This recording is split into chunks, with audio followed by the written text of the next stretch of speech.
All right. So typically, what happens is, we have multiple ways to meet our needs, right? Each one of us, end of the day, is looking for peace, love, and happiness. And we have many ways to achieve that particular goal. And when we stand in this pathway where there are two ways, right, and one seems easy and one seems hard, obviously, nobody wants to take the hard way. You want to take the easy way. And if you see the arrows here,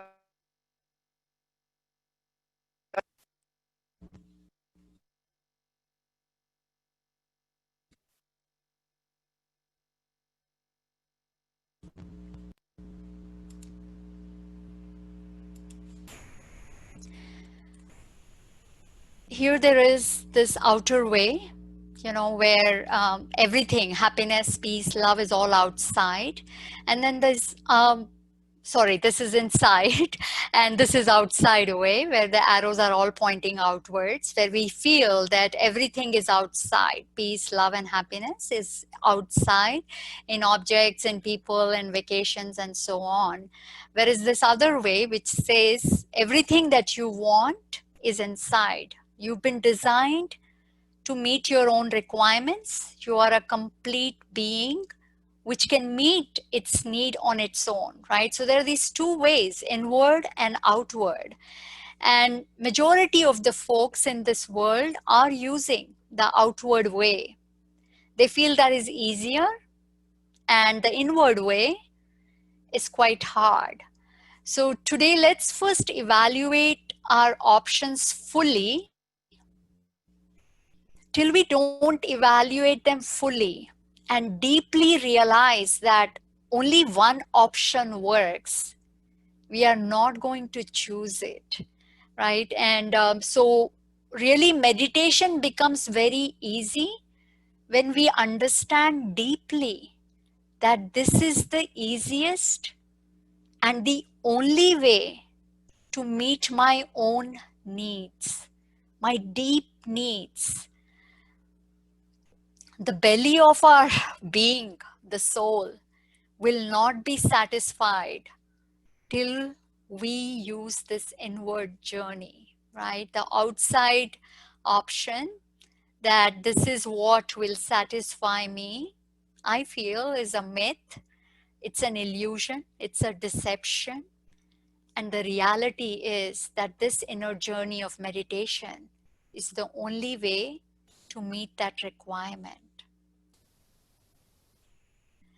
So we'll start off by first understanding why does meditation seem so hard, right? Let's find out the root cause. Why does it seem so hard? Something that is so beautiful and simple, why does it seem so hard? And I am one of them as well. Before I even started meditation, I was very averse to the idea of meditation, like just sitting calm and thinking about something or not thinking about something, closing my eyes or whatever that concept I had. I was very averse to it. And here I am meditating for many hours every day.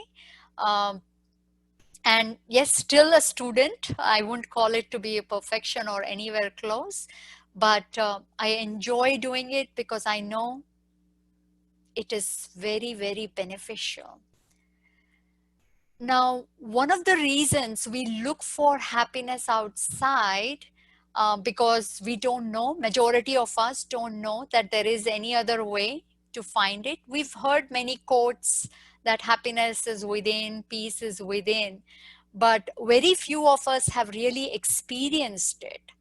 But we all have experienced, peace by looking at the nature, happiness on some success at work or some praise from someone, love from people, right? So there are many different things that we've experienced when we've been looking outside. So this is the outward way. And many myths exist about this way, that it is the most natural way to be. And it's very easy. I want happiness, I go and shop for something, immediately I feel happy. This method gives immediate results. And overall, we feel our life is going good. It's not like there's anything really lacking so much. Overall, the family is doing okay. There is job, there's money. So it looks like a comfortable life. And then we look at everyone around us. They're all using the same way, you know, looking for love in people, looking for peace outside, blaming it on people when they are not able to stay happy. So everything is outside. Peace is outside, love is outside, happiness is outside. Majority of the world is adopting this method. So we almost feel what is very common is the reality. So let's go a bit deeper and see if this method is really giving us something or is robbing us away from everything we actually have. So in the outside way, right here, me only show very few things. So here I am, multiple desires and all kinds of gadgets, beautiful, fancy, luxurious cars, variety of food items, many people, socialization, vacations, very busy at office. Work is giving me a lot of sense of power and respect. I need big houses for me, for my family, and everything else, right? So look outside. What we fail to really ask ourselves is, how long does the happiness last? The one that I get from relying on outside objects, people, success, how long does it last?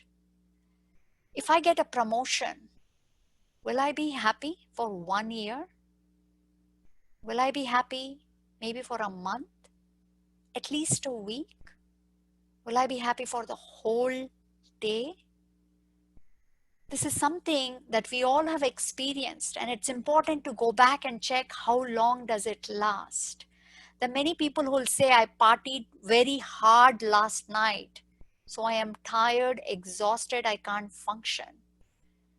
It's something to think about. I partied very hard, means I had a lot of fun and entertainment, a lot of happiness. Then why am I tired the next day? Shouldn't I be all energetic? Because there's so much happiness that I experienced. So it's important to check that day by day, my reliance on this outside method, is it really fulfilling me, satisfying me? Or day by day, I feel empty. And the easy way to figure that out is, if I am satisfied, right? Suppose office work satisfies me.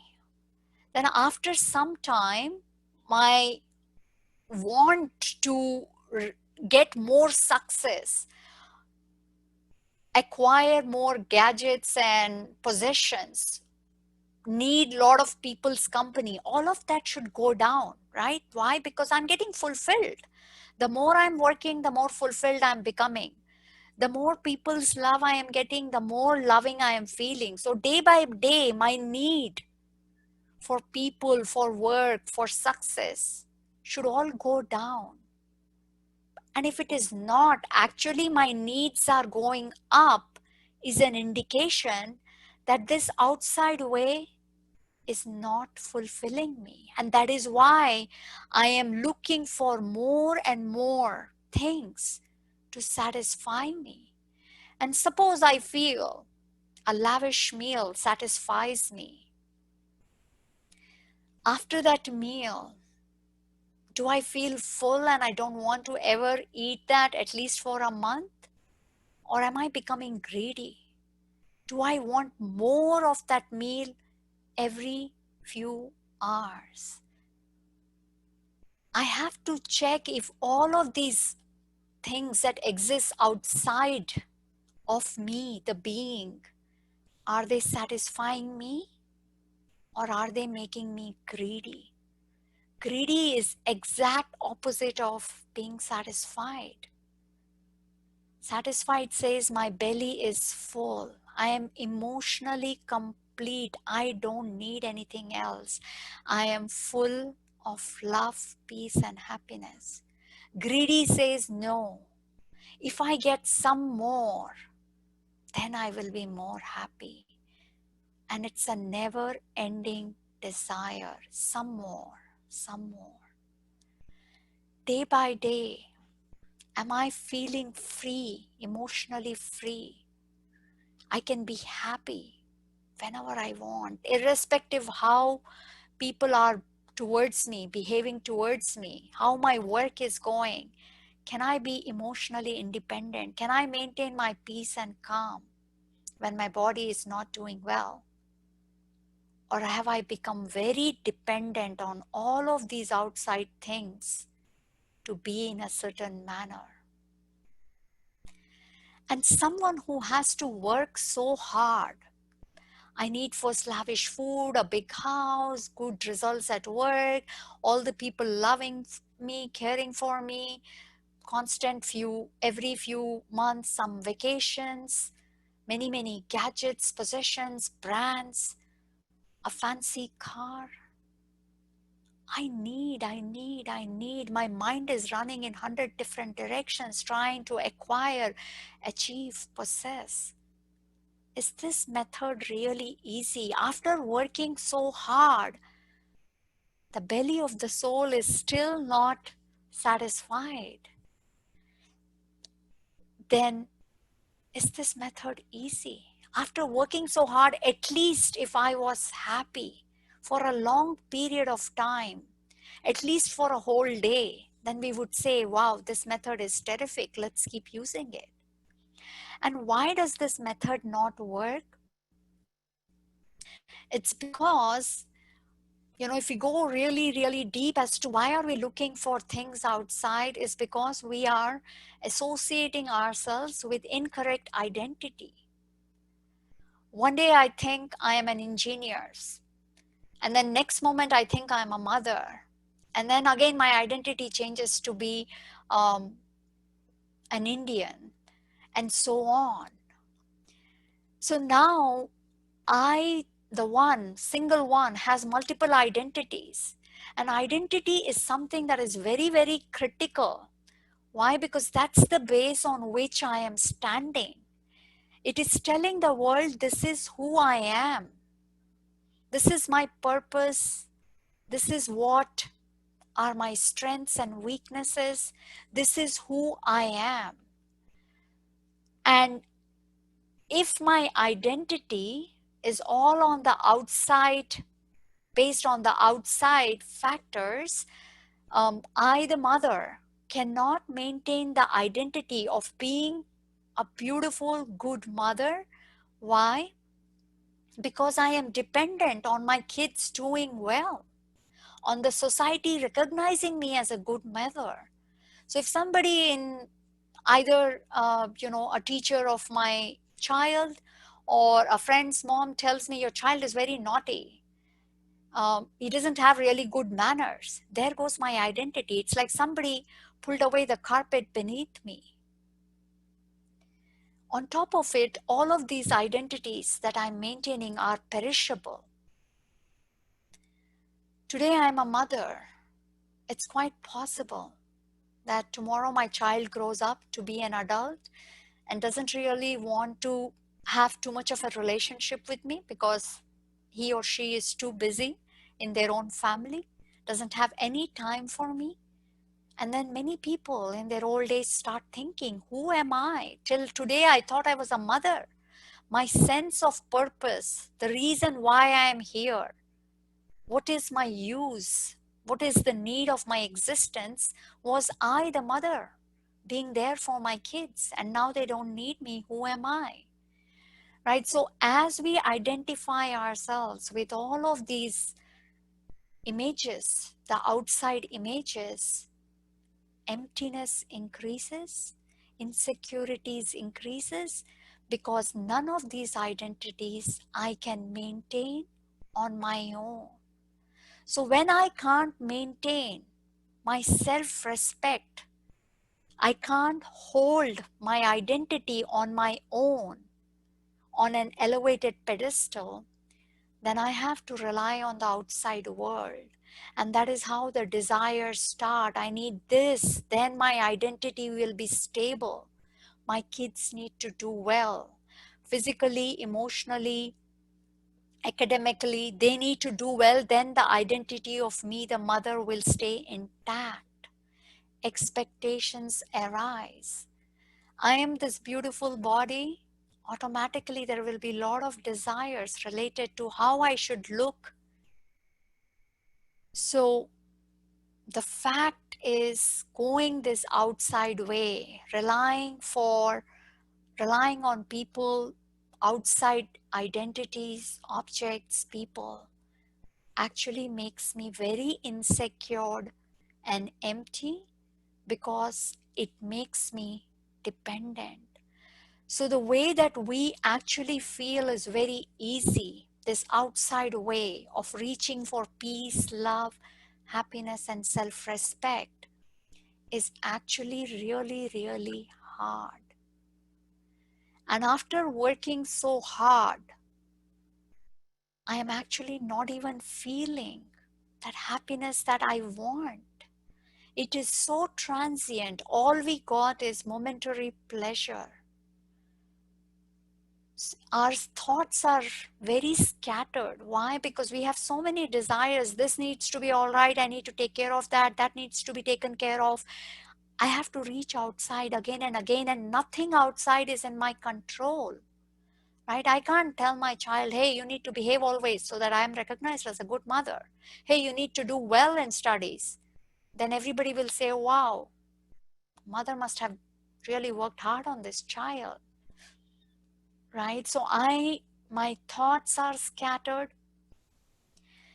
Everything that I feel is transient and constantly changing. One day I feel like I'm the best mother. The other day I feel, what have I done to my kids?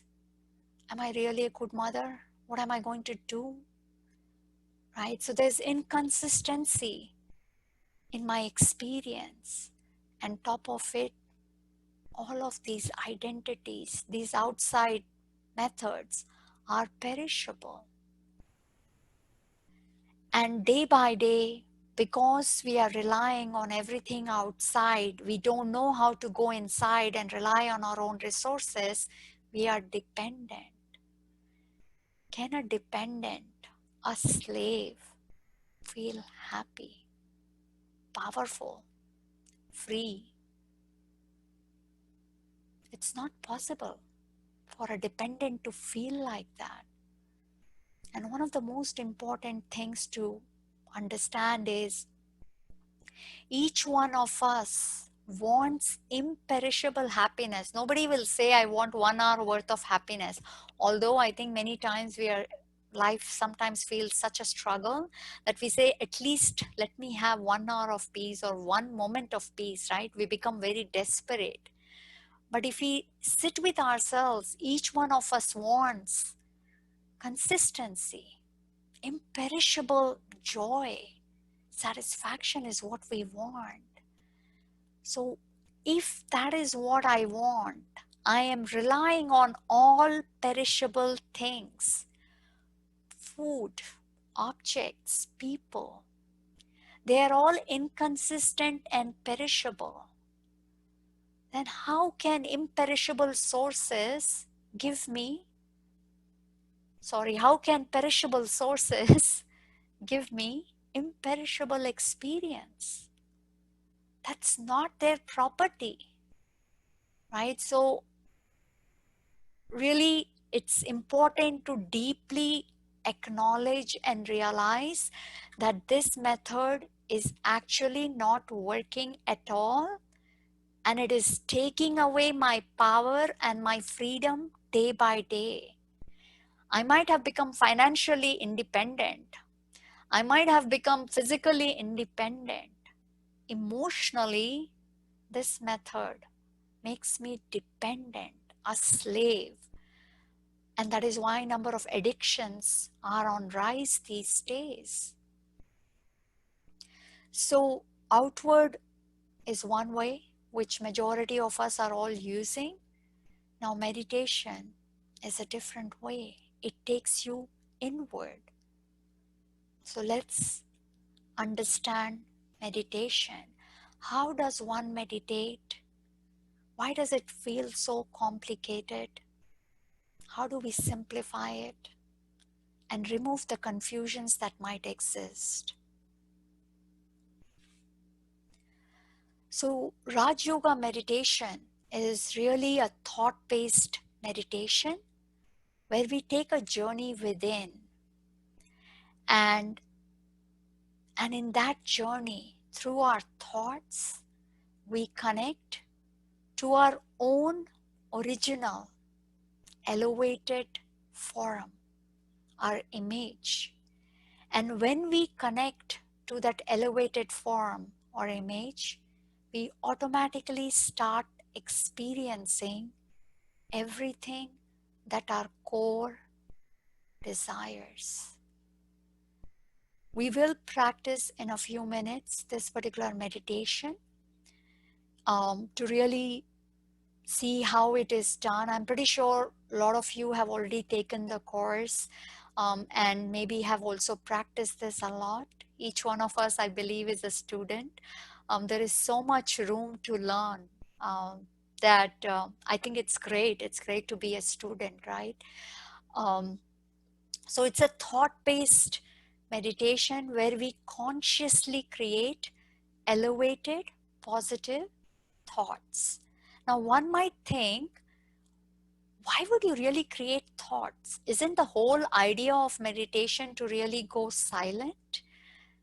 Um, that's when you actually experience something, right? So why do I have to actually create thoughts? So if you Google it up, you will find out that when we are feeling okayish, we create about 20 to 30 thoughts, most likely maybe even 30 to 50 thoughts when we are okayish these days per minute. And when we are a little anxious, stressed, the speed of the thoughts goes up 50 to 70 thoughts per minute. So this factory here is producing lot of thoughts.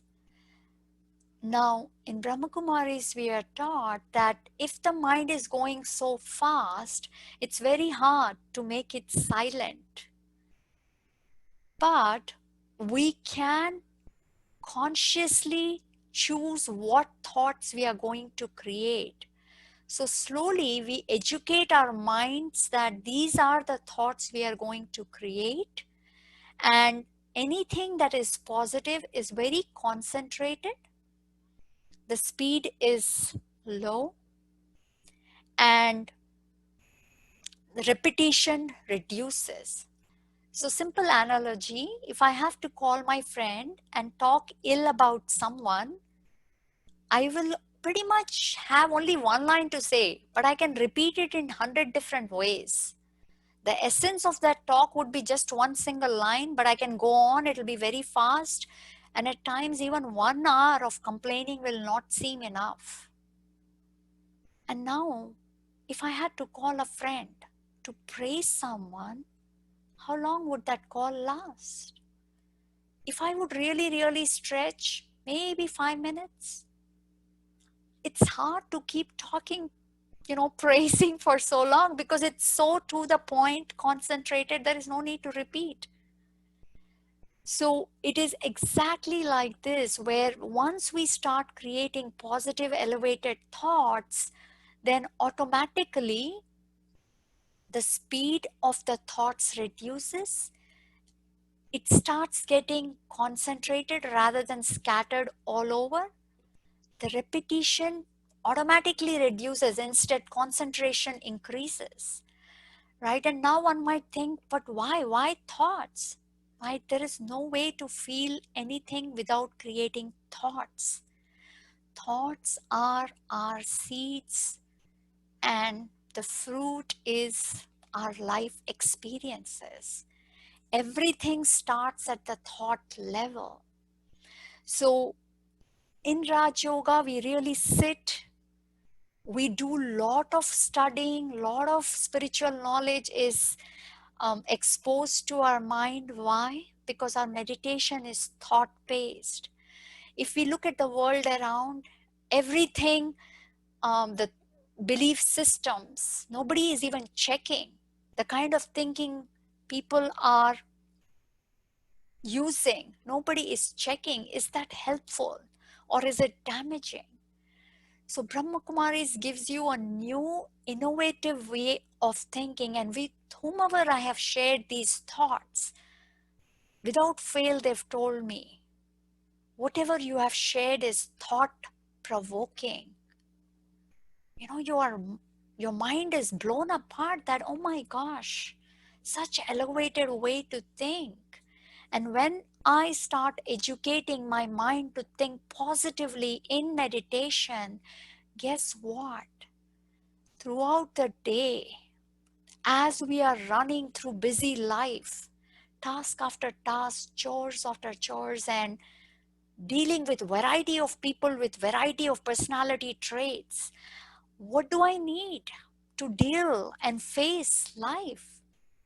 Right set of thoughts and right accurate decision, right? So this knowledge and this meditation, where I'm educating my mind to think differently, automatically guides me in my practical life. How I interact with people has completely changed.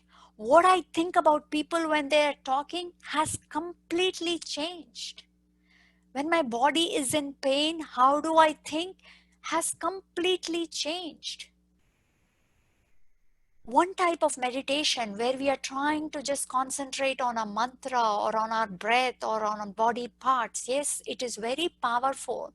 It does help us experience peace, and maybe it helps us in experiencing peace throughout the day. But if my thinking is not corrected, if I am practicing meditation and throughout the day, because of the people that come in my life, the kind of situations that come in my life, if I'm thinking the same way, then whole day I've created anger, jealousy, fear. And then tomorrow morning, what am I going to meditate? Instead of solving my life issues, I'm entangled in it, then that meditation is not very powerful. Meditation becomes powerful, and we want to experience, we want to put time in it only when we see it's going to have a huge impact in my day-to-day life. Otherwise, none of us has time for meditation. We're like, oh my gosh, my life is so complicated. I have so many difficult people in my life. Work is so busy and hectic. I have so many responsibilities, and now this meditation, no, I don't have time for it. But when I said, no, I want to try this, because every book I read says meditation, and when this meditation came to me and I tried it, I saw the way my thinking changed throughout the day. Everything became a lot more joyful. Interactions with people, work, the tolerance power. That's when, to me, putting time in meditation was like my top priority. That no matter how sick I am feeling, no matter how less sleep I get, I'm going to meditate. And yes, I will find time later to rest and take care of myself. But few minutes to create these elevated thoughts is critical for me. In this last 5 years, I don't think I've gone a single day without meditation, because I've seen the benefits in a practical fashion.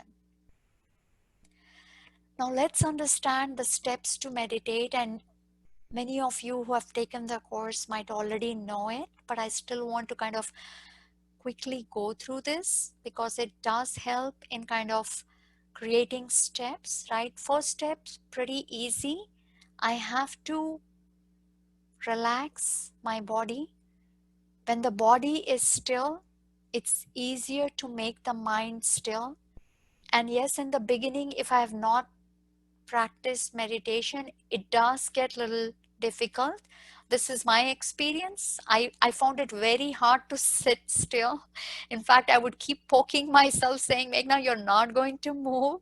Not trying to hurt, but saying, no, you're not going to move. Hold on, hold on just for a few more minutes. And then slowly, because I didn't let go, I said, I have to practice this at least for a month before I give up. My body started relaxing. And slowly the mind also started relaxing. And then once the body and mind are slowly relaxing, automatically thoughts of responsibilities, past, future, people, everything starts coming. Notice it and then say, let go. I will deal with all of you later. Right now is me time. I'm spending time with myself. Next step is concentration, really focusing on creating positive thoughts. Pick a particular topic which is very dear to you. Like, do you really want to experience peace? Is it love? Is it freedom? Is it power? What is it that you want to experience? Let's pick that topic and create thoughts, very concentrated thoughts, meaning every thought is related to the topic of peace, for example. Once I've created a bunch of similar thoughts, next step is contemplation. It's kind of going a bit deeper in that topic. Suppose I say I am a peaceful being, peace is within me. Then I take few moments to understand, what do you mean, Meghna? Peace is within you. How come you don't feel peaceful? Because even though you say peace is within you, it should come out like this so easily and naturally. So I take few moments to think about it and understand why I didn't feel it and now how can I feel it, right? So as I go to the depth of every thought I am creating, a aha moment occurs where I realize, and I am literally inside feeling I have discovered some gem, some valuable knowledge point, some wisdom on my own. And this realization is almost a second of bliss that I experience. And as you keep practicing this, you will experience true bliss for a lot more time than just a second. But even a second feels amazing because I had never felt it before. And I am someone who has socialized a lot, has possessed many things, has taken many vacations. So it's not someone who's not tried the outside way. That was my primary method till I started meditation, maybe about 7, 8 years back, right? So once I am able to sink in, feel what I am creating, and my heart is warming up, and the belly of the soul is satisfying, that's when meditation becomes a little bit more easy, and I'm feeling what I was thinking at a more natural fashion. So there is a heightened sense of awareness of that single thought that I started with, and that peace on which I was contemplating is now what I am experiencing. So these are really the 5 steps, and I just want to share some thought patterns that I typically use to before I start realizing the depth.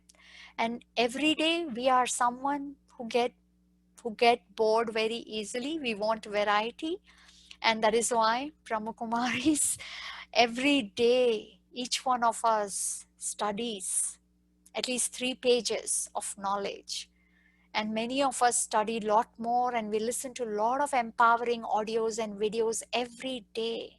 We fill ourselves with so much knowledge. The mind has so much healthy organic food that when we sit in meditation, we are able to exercise the intellect very easily. We have a variety of topics to think about, right? So few thoughts we will practice in the next few minutes are really my forum, that this is me, a point of light, a star, and I sit in the middle of my forehead, really between the pituitary gland and hypothalamus gland. It's an intersection. And my qualities, my properties, who I am, how I have come to this physical world. There is another dimension to me, a spiritual dimension. I come from the land of silence, nirvana. And here I've come to the physical world. I've been given so many gifts. You know, this body is my first gift. Then I get parents, house, job, everything is a gift. I am a guest, nothing is mine.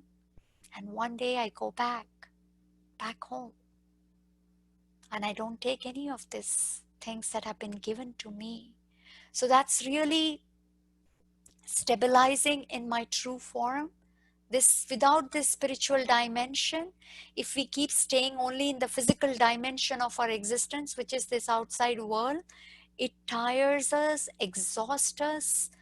Why? Because this world, there is no consistency. Everything is constantly changing, and it is in a very rapid manner it is changing.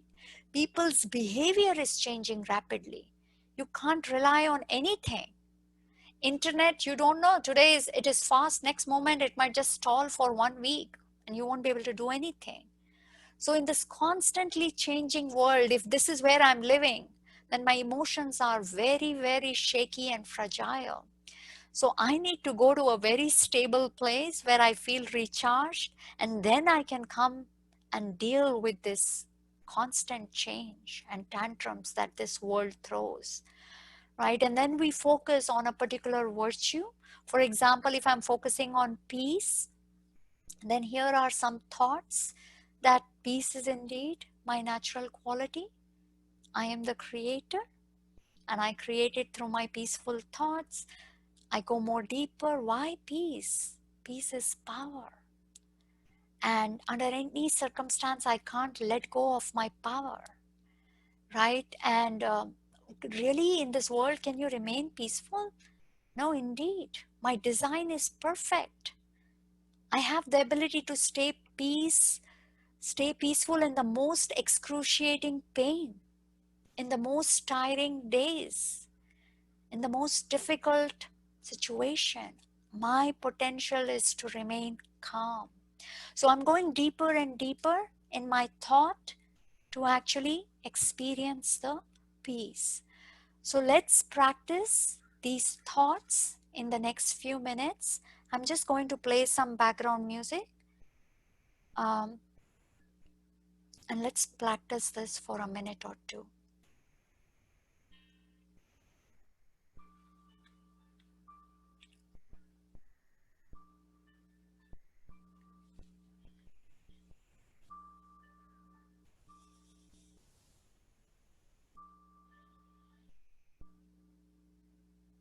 Let's relax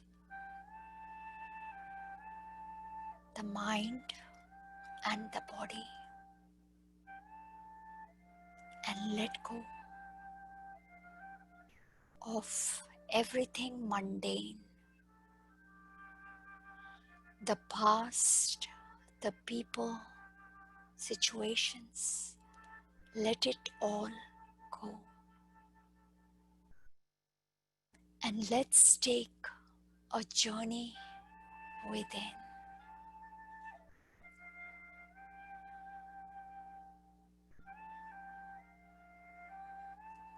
Who am I?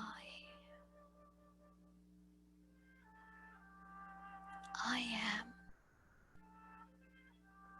a clean, fragrant, and fresh energy, an eternal light, a traveler that has always been around. I come from the land of silence, nirvana, and one day will go back home.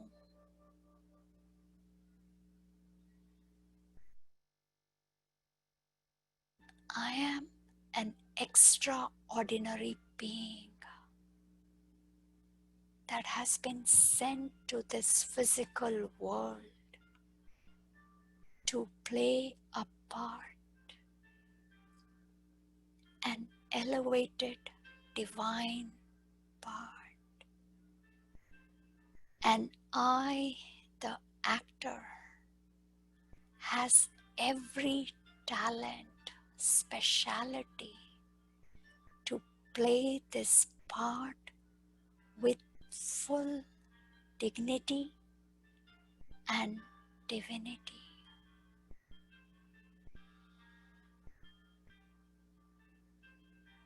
I am a complete being. Everything I want is packaged within me, and through my positive, elevated thoughts, I emerge what I want. I am pure peace, love, and bliss. Everything about me is unique, benevolent, and special. I am the most elevated creation of this universe. Thank you, God, for giving me such a beautiful and wonderful life.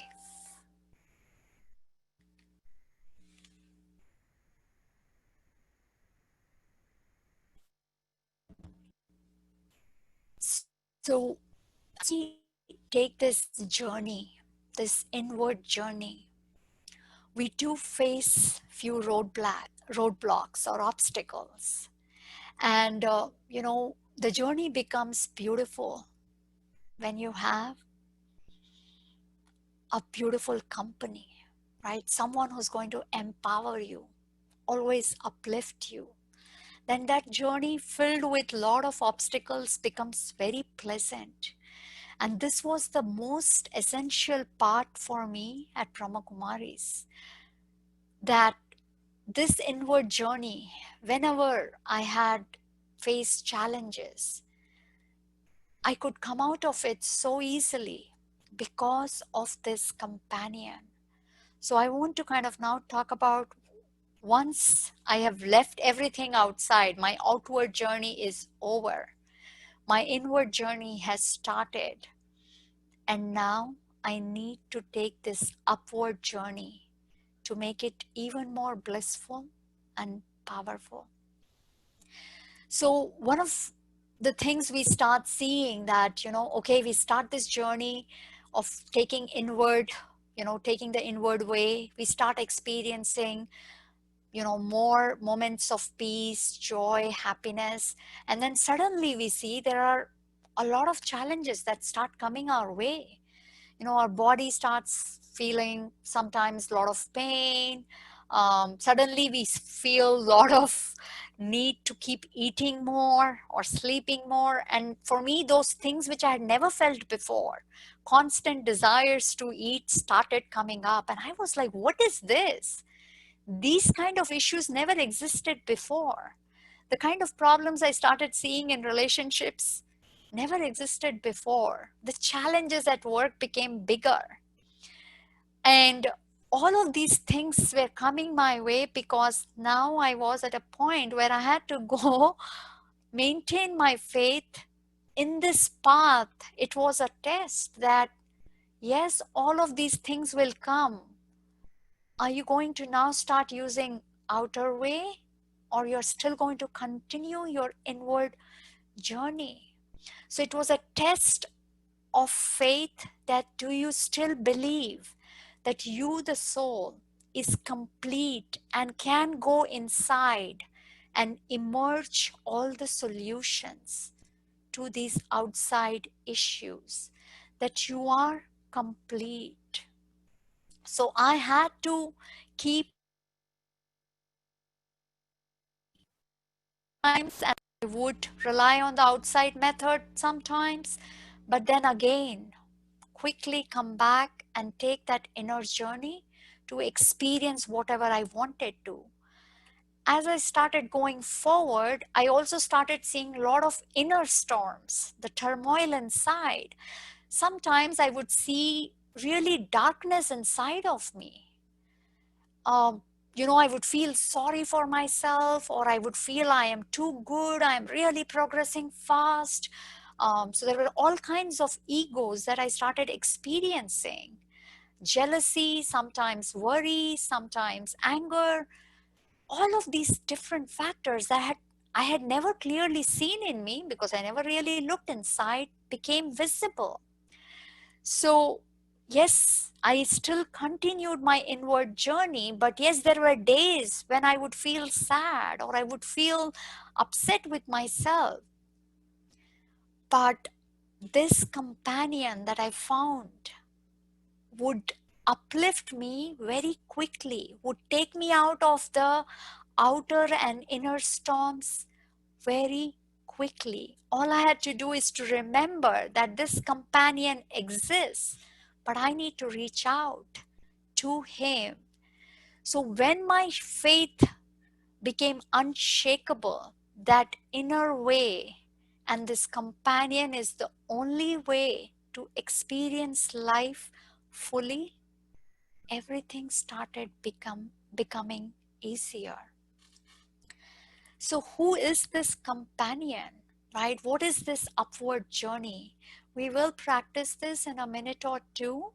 Really, it is this companion is none other than the Supreme Soul himself, the one who always resides in the spiritual world, nirvana, and never comes into the cycle of life and death, is always eternally beyond this physical matter, does not have a physical costume, a body like us.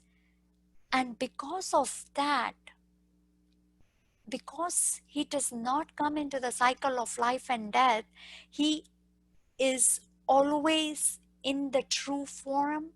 He always remembers and has clarity. He is the ocean of knowledge and all virtues. And there is nobody higher than him. He is the highest on high. And he's the only one that has answers to all of our questions. And just like I, the soul, the Supreme Soul also has mind, intellect, and subconscious. Right? But there is a huge difference between him and us. And these are those qualities that we experience, in time. We do start our journey with full of peace, love, an elevated divine being. But later we all acquire many negative traits.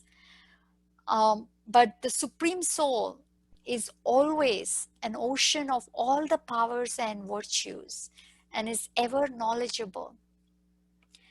So let's watch this video, which actually shows a very nice visual of how I, the soul, leave the body and the physical world,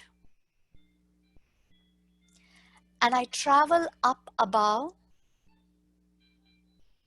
beyond the planets, the sun, the moon, everything, towards my spiritual home, where the source of all power, the Supreme Soul, resides. And I, the soul, is absorbing everything that I need. His vibrations are charging me up, cleansing me, purifying me. I feel a fresh breath of energy, and then the charged up soul goes back to the body. So, this simple exercise of practicing meditation, really, this is my subconscious, this is my conscious mind, my intellect, and this is my mind which creates many thoughts, right? So, previously, I used to create thoughts based on many of the beliefs that I acquired during my upbringing, religion, culture, all of that, my past experience. So this was one source. And the other source my mind was using is all the information that I was overloading here, right? Either through news, social media, or whatever. So these were the only two sources my mind was relying on. Now, the magic of Raj Yoga meditation is now the mind has another source. Why? Because I'm giving my conscious mind lot of spiritual knowledge. The light here, the light I receive finishes the darkness of negativity that exists in my subconscious. Slowly the mind starts understanding the power of these thoughts, and it starts choosing those right thoughts. It takes some time, but to me, I thought even in a week, I started using many of the positive thoughts in my practical life. And those new thoughts brought new actions, new habits in me. So, this subconscious, which was dirty water, slowly started having. So, you can cleanse the dirty glass of water by either keep pouring pure water out of pure water. Eventually, there's only clean water that remains. It does take time, but it will happen. But in Raj Yoga, we do two things. One is constantly feeding the mind with the light of spiritual knowledge, and then also going that traveling to the nirvana, the supreme source, connecting with him. Supreme source is ocean of purity, wisdom, and power. What I saw for myself, I had never felt before. The dirt of judgment, criticism, slowly and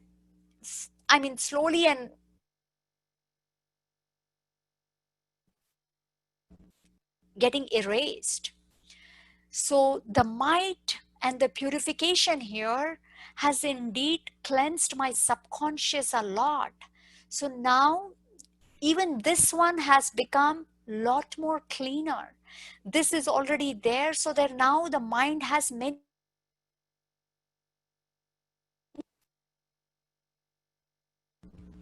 And I want to kind of take few examples here of my practical life on how I have used this meditation in my day-to-day life. So earlier, the old Meghna, when the body was tired, very tired or uncomfortable or sometimes in pain, I would be like, oh my gosh, I have to not do all of this work. I should sleep more. And if it became lot uncomfortable, then even maybe rely on some home remedies or some medicine and so on. That was the outward way. And that was a never ending way where body would constantly be in pain. Now, when I observe the body being uncomfortable, I don't react. I create these powerful thoughts. It's an inward journey I take. I say, okay, the body is throwing its tantrum. It's constantly going to change. Expected. The body is tired. The soul, is not tired. I am the master, and I have been making this body do the work for me.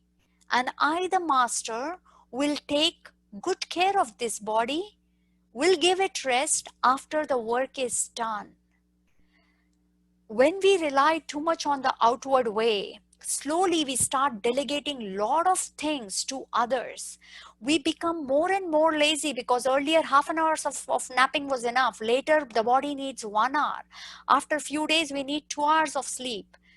8 hours of sleep is also not enough. Maybe 9, maybe 10. There is no end to it. the inward way has now made me so powerful, where small issues of body is absolutely not even noticed. The tolerance power has increased. And when it gets little tough, then I take the journey upwards to charge myself, come back, sit on my forehead, and I radiate that power to my body so that it can also heal. So the journey, the practical life of when body experiences pain or tiredness has completely changed. It doesn't stop me from working. It doesn't make me escape my duties, and makes me responsible and reliable. When I have a very busy day, which I think each one of us do, outward way is, we become human doings. We are running and working like robots. Keep working hard, and then we keep complaining, nobody appreciates, I'm doing so much, nobody helps me, nobody cares for me, we are so tired, I'm so exhausted. That's the outside way. I say, oh my gosh, I, the soul, is making the body do so much. And I'm accruing so much profit in the present, getting blessings from so many people. And for future also, I'm accruing profit. If I don't do anything, I don't get any results. So yes, I have to do things. But I am not doing, I am making the body do. And I am a super capable, super productive, super reliable, do a lot. And that's when, nothing seems too much. And in fact, when I am busy, I really like it, because I know I'm busy because I'm so useful. I have a huge impact in people's life, and that is why I am busy. And when it gets too much, again, this journey upside.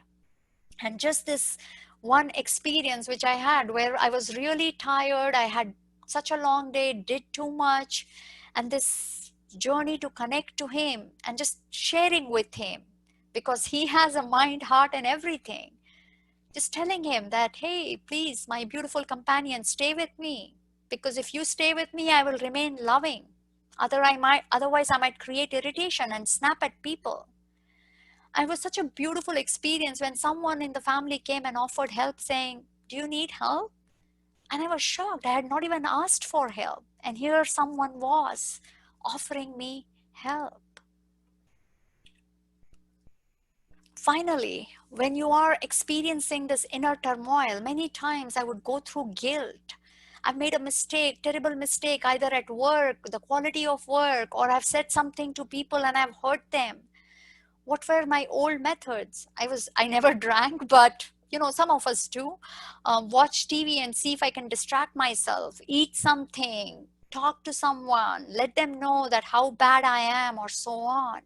Right now, I create positive thoughts that mistakes are trails towards perfection. Or if I'm feeling,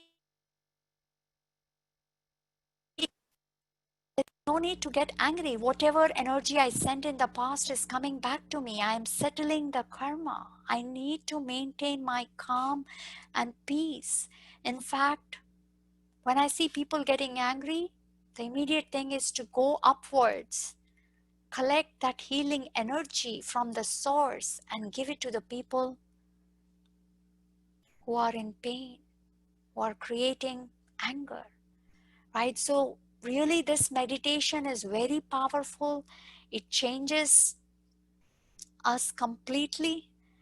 Um, with that brings to the end of the presentation. Quickly want to kind of talk about Brahmakumaris. Um, Many of you who have already joined us might already be aware, so I'm going to quickly go through it. This was an organization, non-profit spiritual organization founded in 1937, has many centers all over the world, as you can see, and there are millions of people practicing worldwide. And the main idea is really to cultivate a deep sense of consciousness, elevated consciousness, and maintain dignity for each individual in this world, and move away from that materialistic view to a spiritual dimension. We have a center here in Milpitas, and it is led by our own Kusum Didi for the last 25 years.